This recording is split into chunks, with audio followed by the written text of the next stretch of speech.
बिना बुझने सुझने जे बियाह केलक ओ अपन जिंदगी बिगाड़ लेलक। बिना बुझने सुझने जे बियाह केलक ओ अपन जिंदगी बिगाड़ लेलक। आ जे बुझ सुझ के बियाह केलक वह की उखाड़ लेलक। वाह वाह वाह वाह।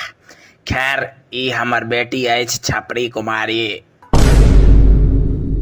छपरी कुमारी रौ खैर ठीके छै जे छै से। बियाह के बाद हम अहाँ के सब दुख दर्द बांट लेब। ओकर कोनो जरूरत नहीं छै।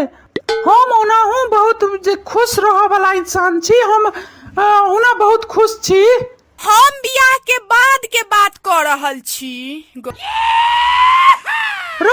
खैर बियाहक बाद तक कनी मनी दुख सुख होइते छै सबके। आ तहू में हमर बेटी छपरी के त तेसर बियाह छै। तेसर बियाह छै। पहिल दो लड़का दुख दर्द सहन नहीं कर सकले।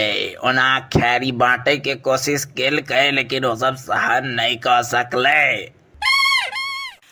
वह दुआरे कहली गे ने जे बियाह के बाद हम अहाँ के सब दुख दर्द बांटब।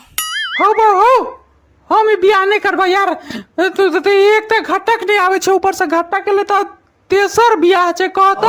सोच ले करिया एक बेर फेर से ई तोहर एकासीमा घटक छो।